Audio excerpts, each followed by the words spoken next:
The following content is provided under a Creative Commons license. Your support will help MIT OpenCourseware continue to offer high-quality educational resources for free. To make a donation or view additional materials from hundreds of MIT courses, visit MIT OpenCourseware at ocw.mit.edu. Any questions about the sorting methods that you want me to go over in depth while I revise?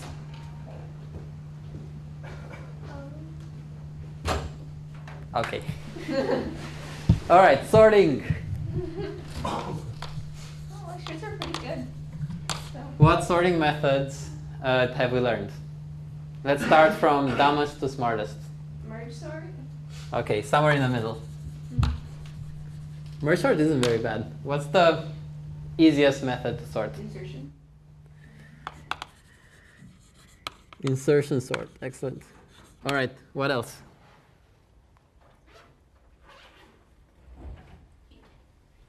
Heap sort. And I gave 2 away now. Counting? Counting sort, very good. And oh wow, if we don't even have the name of it. So the last one is radix sort. What are the running times for these 3 that you guys remember? Insertion sort is linear, I believe, or more. I want to see your pseudocode for insertion sort. That's really bad. So linear is as good as you could possibly get. So sorting takes an array of random stuff and outputs an array of things in a sorted order. The array is size n, so it has to output an array of size n. If you can do an algorithm that runs in order n time, then that's the best you could possibly accomplish because you have to output n elements. So the best possible time you could get for sorting is theta of n. All right, how about merge sort? Thank you. Heap sort. Order H, which is log n. Order H where H is log n, okay. And you're missing a factor. So a heap operation takes order H, which is log n. So if I have to insert a number in a heap or extract a number from a heap, that's log n. In order to sort an array, how many insertions do I do? Okay, wild guess? N. Very good. See, there you go. So you need to insert all your numbers in a heap and then extract them one by one, and you will get them in the correct order that gives you the sorted result. So n log n. Does anyone remember what's special about these 3 sorting methods that does not apply to the other 2? They're in place. Merge sort isn't quite in place. If it would be in place, it would be perfect. There is actually a way of making in place merge sort, but it requires a PhD degree to understand that. So we will not cover it in 6006 because I do not understand it, so I couldn't explain it. So merge sort is not quite in place. Which one is in place? Heap sort. Good. So heap sort is in place, merge sort is not in place, and insertion sort, it's really slow, so we don't care that much about it. So what's special about these 3 that does not apply to these 2?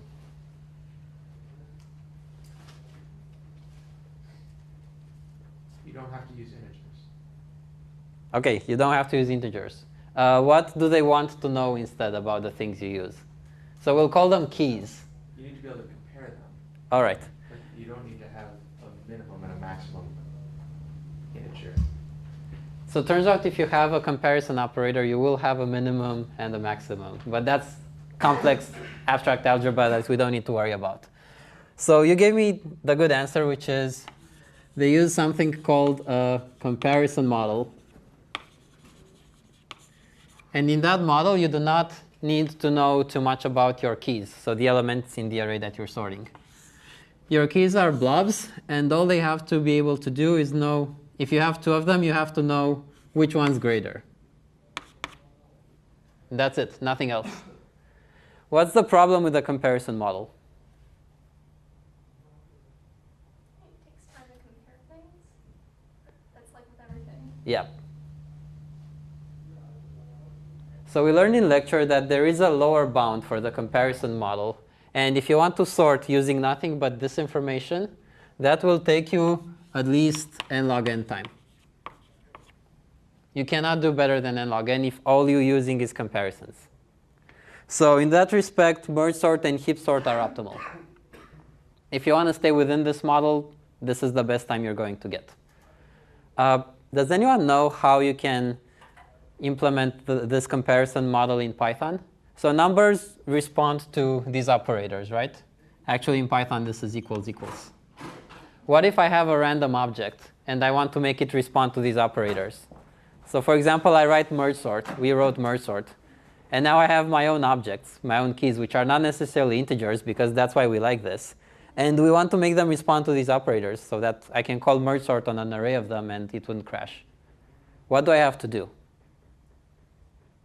I mean, you have to give the keys values if you compare. So suppose this is my key class. Isn't there like the LT and GT and like the... All right, there are some magical methods in Python. So there is the old school model, which you might see in legacy code, which only works in Python 2x, which is you define a method called CMP that takes self and other.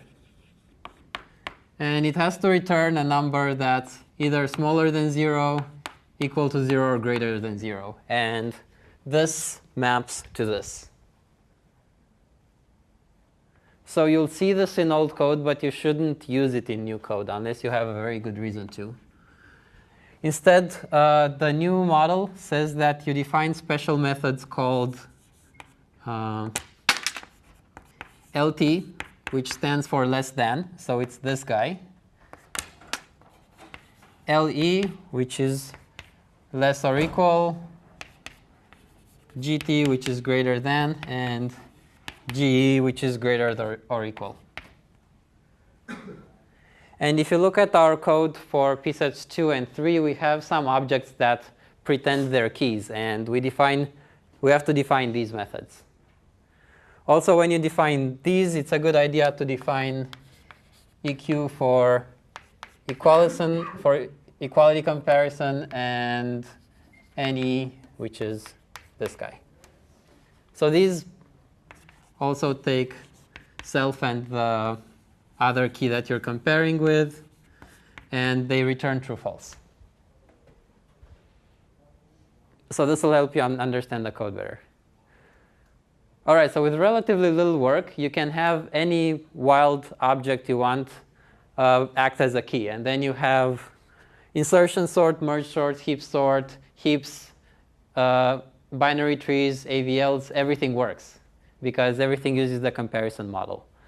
The problem is this n log n bound. It's not as fast as the best possible sorting algorithm you could come up with. Right? This is slower than this. So that's why we have to break out of the comparison model, and we have to look into these boxes and get more information so that we can write faster sorting algorithms. Does anyone remember the running time for counting sort? OK. N plus K. OK. Let's remember how counting sort looks like. Let's get this array that there should be enough. 4, 1, 3, 2, 3. How do we sort it using counting sort? We initialize an array of all of the possible Very good, very good. So counting sort needs to know something about your values, right? It makes an assumption. And the assumption is that these values are integers from 0 to, say, k minus 1. So you have k possible values. And they don't really have to be these as long as you can map them to these numbers. So we are going to initialize an array. Let's say this is an array, and 0, 1. So 0, 1, 2, 3, 4, 5. So we're going to initialize it with, zeros. all right. And then? Iterate over our list to sort, OK. incrementing the corresponding value to each key in your. So which one am I incrementing here? Pardon? Which one am I incrementing here? The 0 underneath it. OK. 1. OK. 3, 2, and then? 3 again. So this becomes a 2. And what do I do now? Reiterate over that. I don't know what to call that. Array. Dictionary almost? Okay, an array. OK. Printing into your output array 1, 1, 1, 2, 2 3s, 1 4. All right. So there's no zeros and no fives. So 1, 1, 1, 2, 1, 3, and 1, 4. OK, so far so good. This is great. There's one thing that's missing. For counting sort and for other sorting algorithms, we care about the property called stability. And stability means that if you have two equal keys, or at least two keys that look equal to the sorting algorithm, they might be different objects because they might be implementing that. The one that shows up first in the input should also show up first in the output. And that requires particular care because you can't just look at the keys from your sorting perspective and know which one's supposed to go where. You have to remember where they were in the input. So if this guy is 3A and this guy is 3B, I can't use this approach anymore, right? Because when I'm outputting here, all I know is I have to output a 3. I don't have any other information associated with the key. So instead, I have to do something smarter. Either replace your array with a 2D array, or I think better would be to replace each value with a linked list. OK, so we can replace each value with a linked list, which would have the keys that map to it, right? So here I would have a 1, here I would have a 2, here I would have 3A, and then 3B, and here I would have a 4, right? So then I can go through these and output them the right way. OK, now suppose I'm writing this in C. Suppose I'm in a low-level language, and I'm in a low-level language because I'm hired by one of these startups that are doing NoSQL databases, and they're writing everything in C to make their things really fast. So I'm writing an index that uses counting sort. I don't have linked lists because if I'm writing in C, I have to write my own, and that's hard. So I want to implement this in another way. Linked lists are hard. What would I do instead? Can anyone think of another way? I think you can decrement values in the C, in the array that you have where you have kept the counter of each element. OK, so you have the right idea. You're missing one step. So I'll give everyone else a hint so that everyone can catch up. So what I want to do is I want to take this and transform it into something that allows me to go through the keys. So I know I have 5 keys here. I'm going to make an output array of 5 elements. And I want to be able to see 4 and know that it belongs here. C1, know that it belongs here. C3a, know that it belongs here. Then probably update the value associated with 3. C2, know that it belongs here. And then when I see 3b, know that it belongs here. So I want to look, when I get to 3a, I want to look inside here. And I want this to tell me that 3 belongs here. 3a belongs here.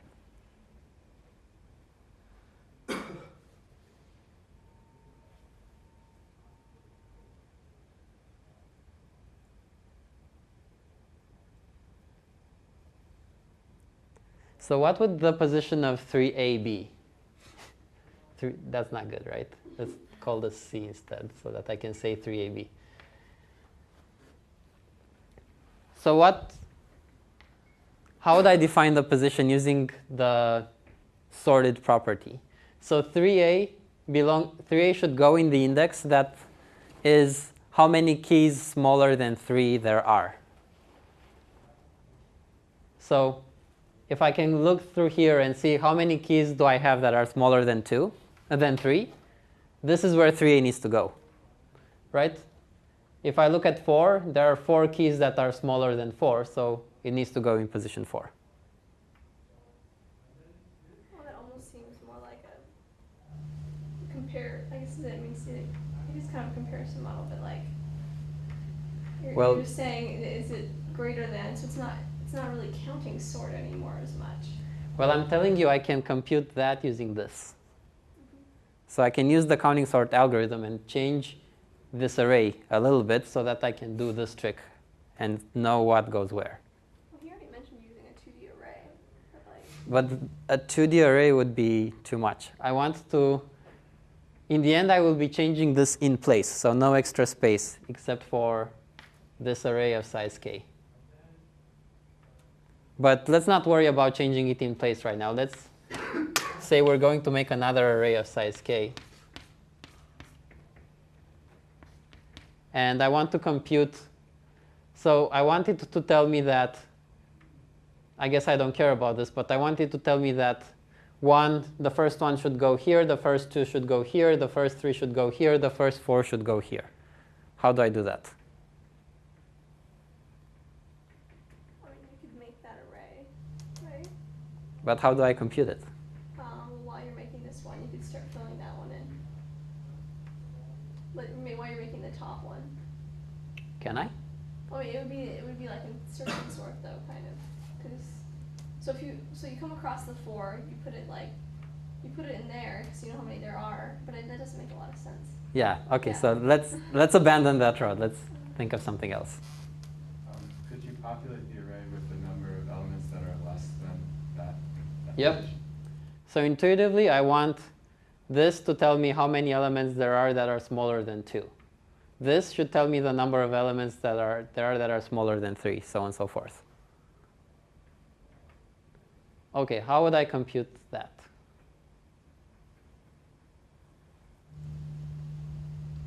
So Let's see what it's supposed to be. Let's fill it out with real values. 0. How many elements smaller than 1? 0. How many elements smaller than 2? How many elements smaller than 3? It's a cumulative sum Okay. on the array above. So this is how many elements smaller than 4? 4. How many elements smaller than 5? 4. Okay. What's the difference between these two guys? 1, What's the difference between these two guys?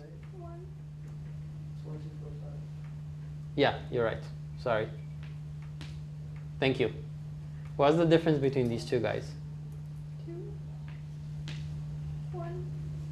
And what's the difference between these two guys? 0. Okay, what did I just write here?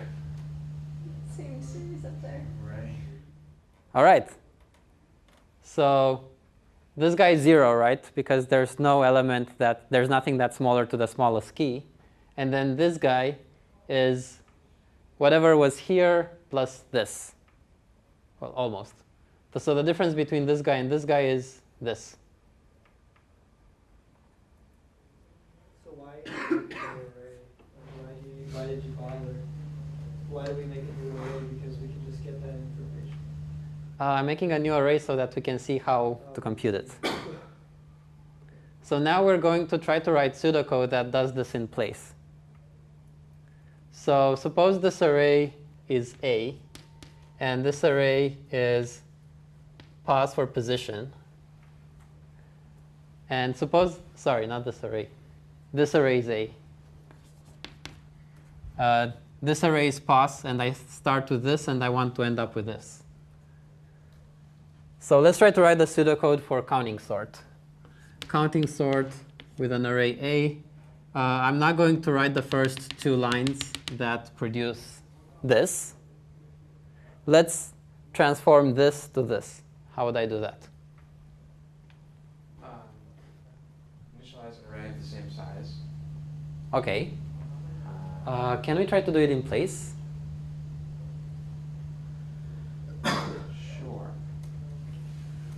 Okay, how do we do it in place? Or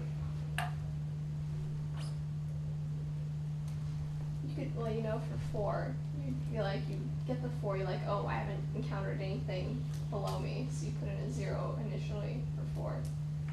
And then you get a 1, you're like, oh, I haven't gotten anything below me, but you have to keep track of the fact that, so you have to iterate over the list every single time you get a new input. So I don't want to do that because that's n I think squared. what you need to do is keep a running sum. Okay. Is it a register? Is that what you're calling it? Running sum, I like running sum. Okay, keep a running sum of Sums always start at 0, right? right. Okay. So you keep 0. You take the value in each index of that array and add it to sum. Okay. So for I iterating from 0 to, so you want each value in this array, right? Yes. So it's going to iterate from 0 to what? How many elements do I have there? 10. I mean, like, okay. Okay, almost. So we're using Python numbering, which is zero-based indexing. The indices look like this. So it's 0 to, very good, thank you. And you said I'm going to add the elements to the sum. So sum is sum plus position of I. Okay. And then? The replace is the hard step. Right? So 0 should be 0 still. 1 should be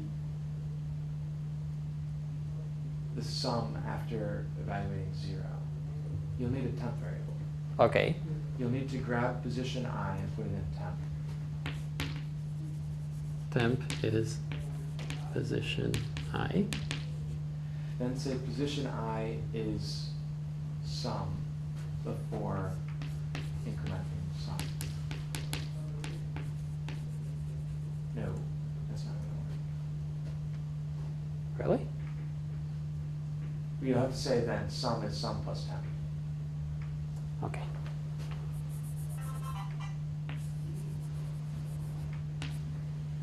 That is going to work. Probably.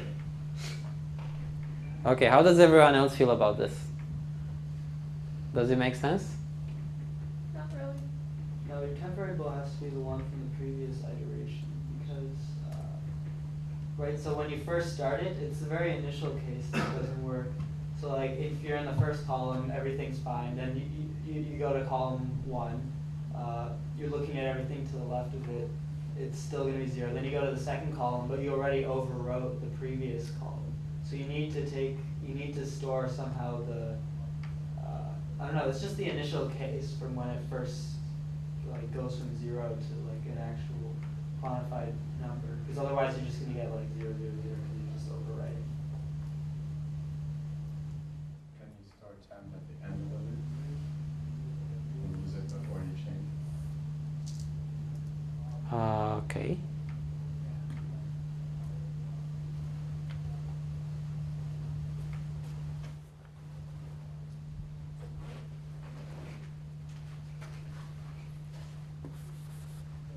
Sorry, I'm getting confused.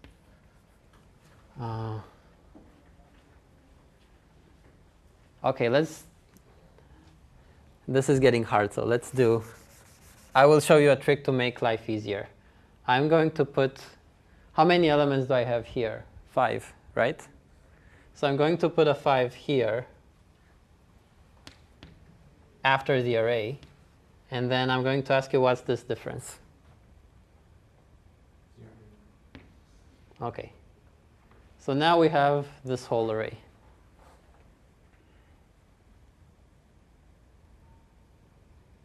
Okay. Can people see what's going on here?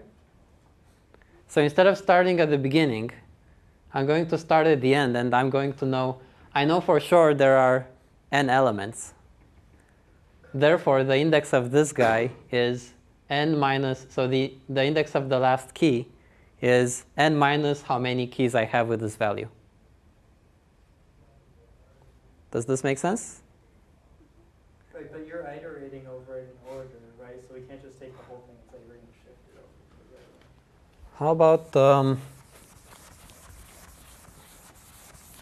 So like as you're going to left to right, you only know what you've seen thus far. how about going it for ai from n minus 1 to 0? Would it work then? So what would I write? But isn't that super inefficient? Because then you're starting looking at the whole list, and then you're sort of, rather than just looking at the previous sum that you just accumulated. So- So your first iteration, you have to add up everything that you see. Second iteration, you have to add everything up. Okay, so if I add everything up here, what's the result going to be? 5. Okay, what's 5?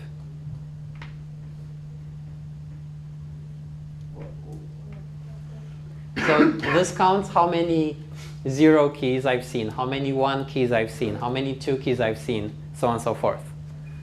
So in you're total, just subtracting, it's like, how many keys I've seen, right? All this, the sum of all these is how many keys I've seen. yeah. How many keys do I have? 5.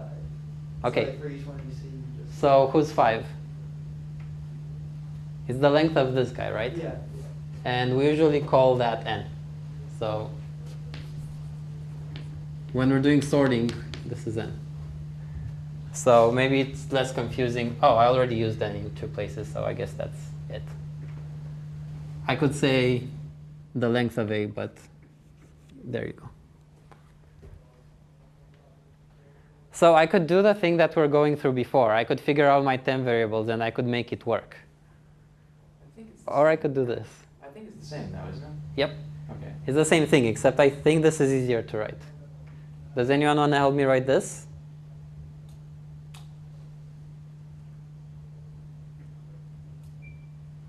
Maybe doing, once you're starting with the top array and then finding the bottom one? Yeah. Oh, okay, well you start with the first one and the one ahead of it. And, oh, I mean, starting from the top array, sorry. Okay, so I have this. Mm-hmm. And then what do I do? From n minus 1 to 0. Oh, so you're still starting from the back. Yep. Well, then you just compare that to, I mean, you're going to start with a 0 difference if you have, well, you don't have any of those last keys, so you have to start with a 0. So what's the difference between 5 here, which is n, and this guy? What is It's this? going to be 0. But what is it? Why is it 0? So this one's 0, this one's 1, this one's 2. What is this? It's the last guy here, right? Yeah, yeah. So this is pos of n minus 1. Yeah. This is pos of n minus 2, so on and so forth. Mm-hmm. So to get from n to the value here, I have to subtract this guy. So Pos of I, right? pos of I.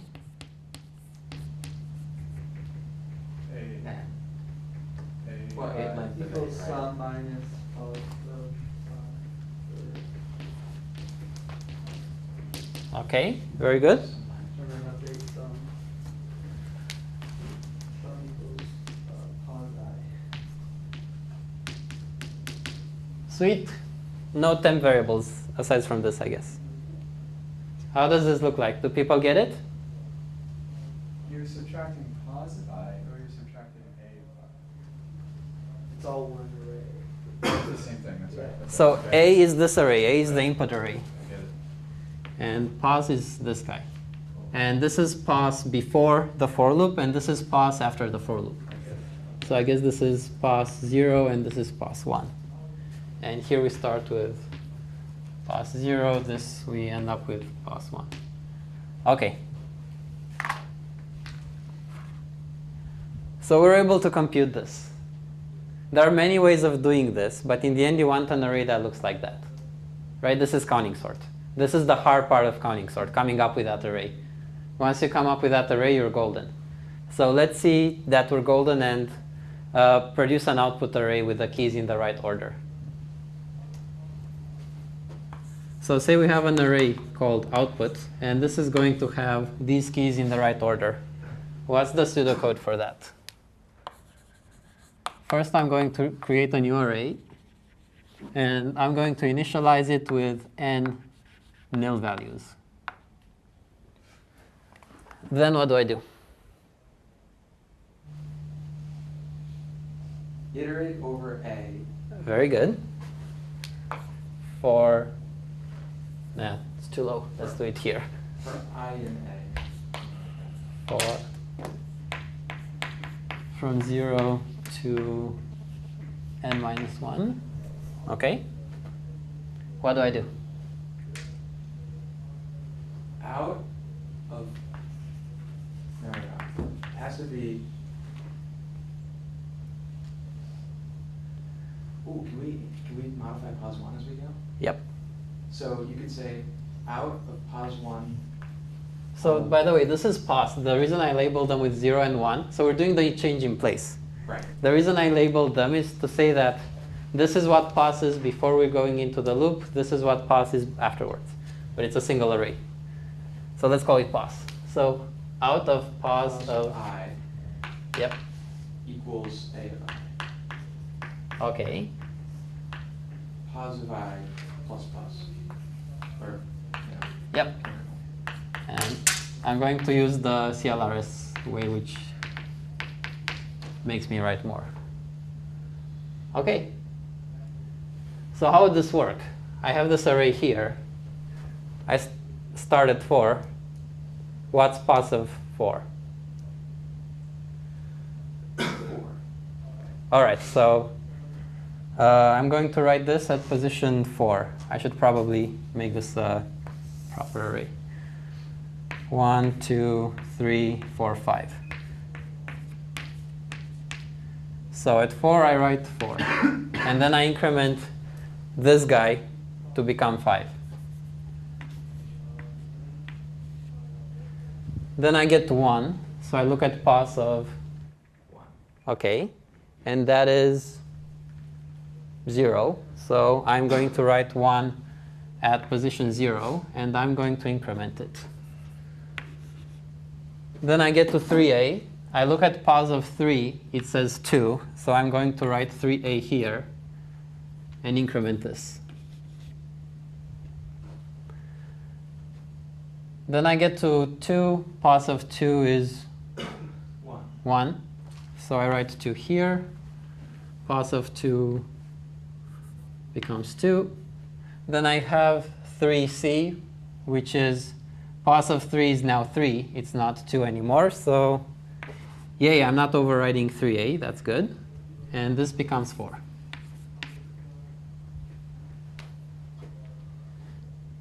OK, are people getting what just happened here? Wait, why did...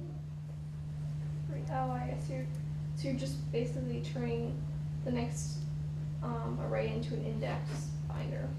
Yep, so this guy tells me if I have a key, where do I write it in here?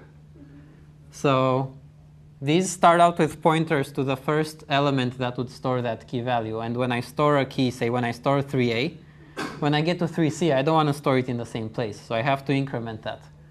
I have to say, yo, I wrote 3a at position 2, so next time you see a 3, write it at the position following that. And that's what this guy does. OK, so this is the relatively easy part. And this is the hard magic in counting sort.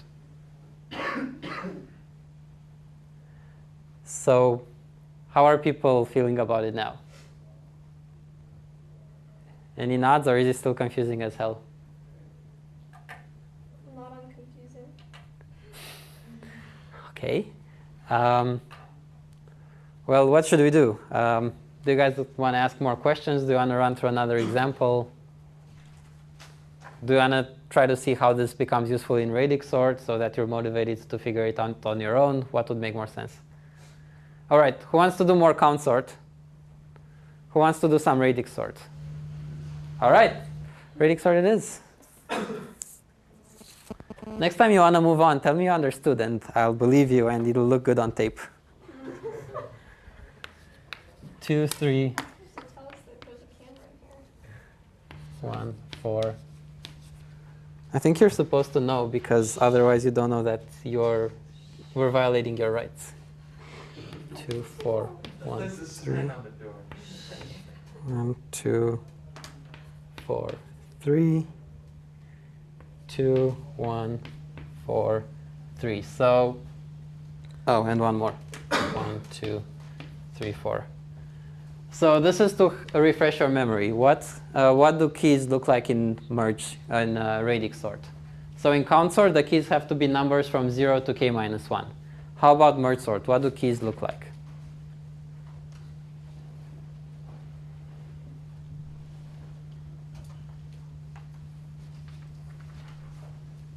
So radix sort says that a key is a sequence of digits. Say you have d digits in a key, but then each digit isn't necessarily a base 10 digit like we're used to. Each digit is in base k. So each digit can be from 0 to k minus 1, and we're using base k. How many keys can I represent this way? So if you have numbers of n digits in base k, what's the biggest number that we can represent? Or how many numbers can we represent with that? N to the k. No, d to the k. Right? Almost. K to the D. All right, so if our base is 2, like if we're using bits, then our base is 2. And if I have 8 bits, then 2 to the 8. Cool. So if I add one more digit, I get to multiply the number of keys I represent by k. How do I radix sort? Does anyone remember? You should the log base K of everything? I guess no, log base D of everything. K, base No. No, that would be hard math. We don't do hard math. Okay. In sorting, if you have integers going into your sort, you only do integer operations. You don't do anything mathy on them.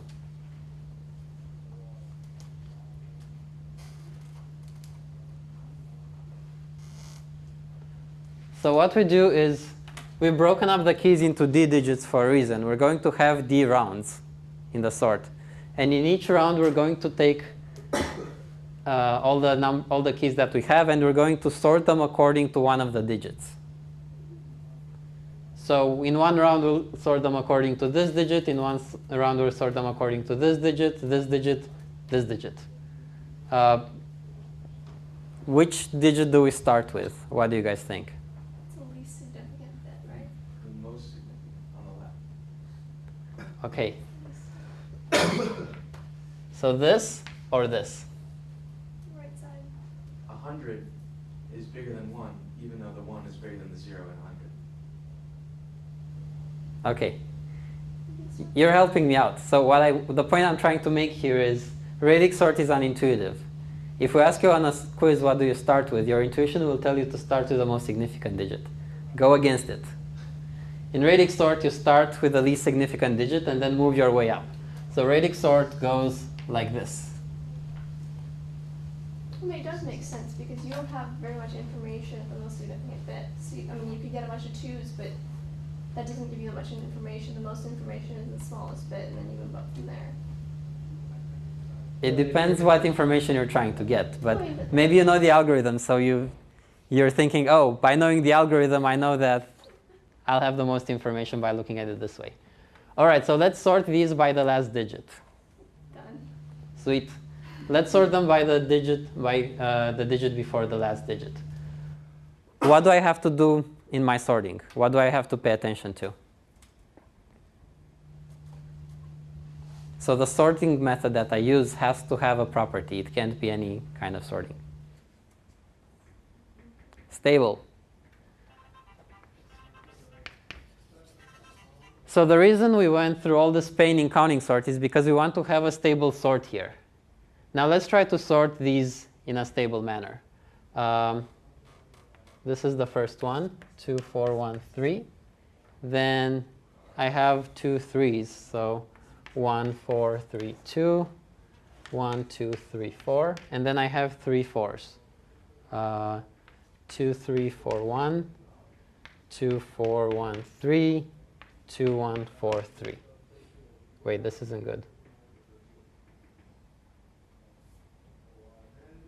2, 3, 4, 1, 1, 2, 4, 3. Should cross them off if you write them down. I should.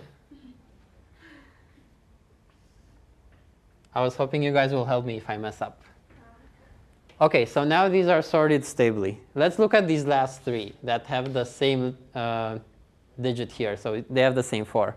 If you look at the last digit, because I used a stable sorting, they're also sorted according to this last digit.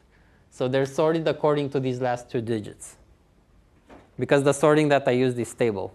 So now if I sort according to this digit, then if my sorting is stable, they're going to be sorted according to the last 3 digits. So as I go from my last digit to my first digit, the keys are going to be sorted according to the last digit, last 2 digits, last 3 digits, and then all the way up to everything. This is why I need a stable sort, and also this is why I need to start from the end.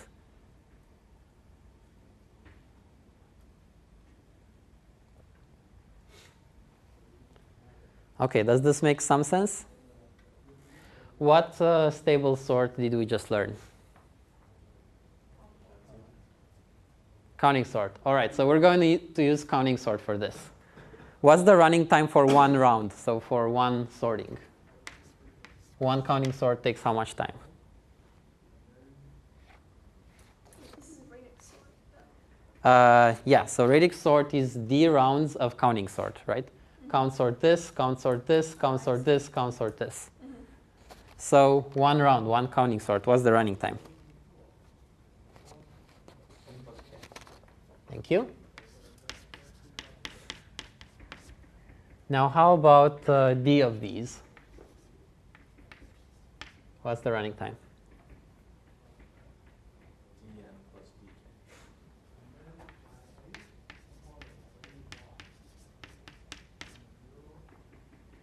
Okay, but I want to come back here, and I want to be able to say that radix sort is optimal. I want to be able to say that it is order n. So what do I have to do in order to be able to say that?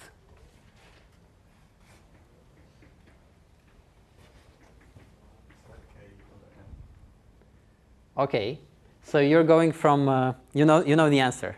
You're going from the fact that you know the answer. Okay, very good. What if we wouldn't know the answer? What do I need to do? Well, we know the first part is order n, so So d has to be...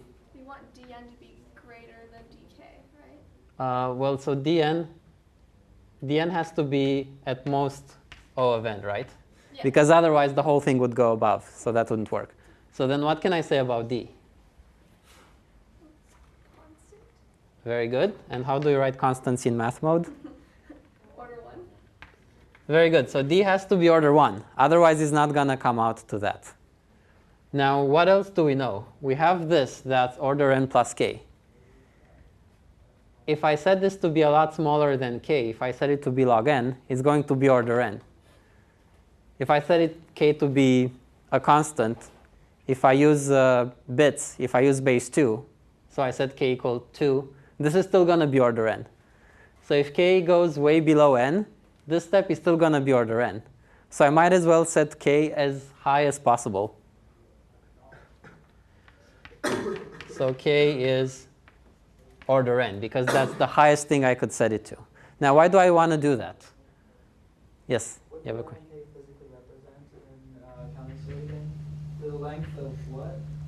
So in counting sort, n is your input, how many keys you have, and k is the size of this array. Oh, okay. So you have to be able to map your keys from So 0 k to is k minus set 1. by n, basically, right? Or well, no, it's set by the elements. Yeah, it's set by the nature of the keys. Yeah. So in real life, we're thinking maybe we have some huge numbers that we want to sort. And we're going to chunk them up into, when we're writing on the board, we always have to chunk them up in base 10 digits because that's the only way we know how to write. But in a computer memory, you can chunk them up into, say, base 10,000 digits. And the fewer digits you have, the faster this is going to run. So we have to figure out what's the base. And it turns out that if you want to have radix sort run in order and time, well, the number of digits has to be sort of constant. I know that k should be order n because I have no interest in making it lower than that. So these two bounds together tell me that the keys that I can sort are from 0 up to order n of order 1. And this looks terrible, but what it comes up to is that you can sort keys that look like n to some constant for any constant. So you can sort huge keys as long as huge still means finite. And as long as you can figure out how to map them to numbers. Does this make some sense? OK, would we ever want to use merge sort instead of counting sort? Suppose we had a stable merge sort. Would we want to use that? Instead of counting sort here. What would happen?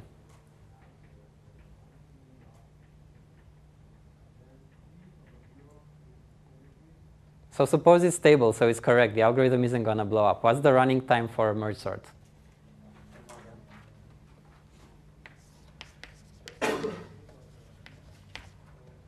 So if I use a merge sort. So if I use d merge sorts, it's going to be d times n log n. So no matter how small d is, I'm still not running in linear time. So merge sort does not go well with radix sort. OK, so from my end, we're pretty much done. We started with n log n, and we got to a sorting algorithm that's order n. We started at the beginning of the recitation saying that the best thing we can do is omega. Is that omega? Yeah, omega of n. We got to that limit. We're happy. We're going to be done with sorting. Any questions from you guys? That means everyone's confused, right? Yes, thank you. Can you explain what the stability criterion is again? The stability for these sorting algorithms. Which ones are stable and what makes it unstable? All right, very good. Thank you. So I like especially the last part with which ones are stable. I'd like to go through that. So a stable sorting algorithm means that if you have two keys that are equal, the key that shows up first in the input is the key that is produced to the output. So in this model, your keys are not necessarily integers. Your keys might be those weird classes that implement some method that maps them to integers. So say there's a method there, underscore, underscore, int, underscore, underscore, that gives you the integer for that. So the sorting algorithm would only see a 3 here. But in fact, this is a complex object. And this is another complex object, but the sorting only sees the 3. If this guy shows up before this guy in the input, they have to show up in the same order in the output. Why would that be bad if they're switched? It's not stable. So if they're switched, then when we're using a stable sorting algorithm here. So here the key is this complicated object, right? But say we're in the second round. We're in this round which we played with. Even though the key is this whole complicated object, the only thing that the counting sort sees is this number. So this guy looks like 3. This guy looks like 3. And these 3 guys, although they're different, they look like 4. If I don't output them in the right order, if, say, I output this one all the way at the end, then I'm going to get 2, 3, 4, 1 to be down here. And now my numbers aren't sorted by the last 2 digits anymore. So it breaks any algorithm that assumes stability. So stability is something that you get from a sort because it's convenient to assume it in some other algorithm that builds up on that sort. If you don't need it, you don't care about it. But in some cases, you need it. And for the second part, which algorithms are stable? Is insertion sort stable? I assume so. I mean, stable would be correct, right? No. We mean that property there. They'll be, oh, I see, you mean in order. Yep. Okay. Well, insertion sort goes in order, but I guess you could push other things out of order. So in insertion sort, you're doing swapping to move things to the left. But if you find two things that are equal, you're never going to swap them. Okay. So insertion sort is in order, is stable. Merge sort, the one we gave you in docdist is not stable, but there is a one character change that makes it stable, and you should look at today's lecture notes to find out what that is. So merge sort can be stable. Heap sort, stable or unstable? Unstable, and there's a really small example that you should look at. Counting sort, stable or unstable? Thank you. It would have broken my heart if this would have come out wrong. And radix sort? Yes. Probably stable, right? All right. Any more questions? I like that question, by the way, because you made me do this. I liked it. Any more questions?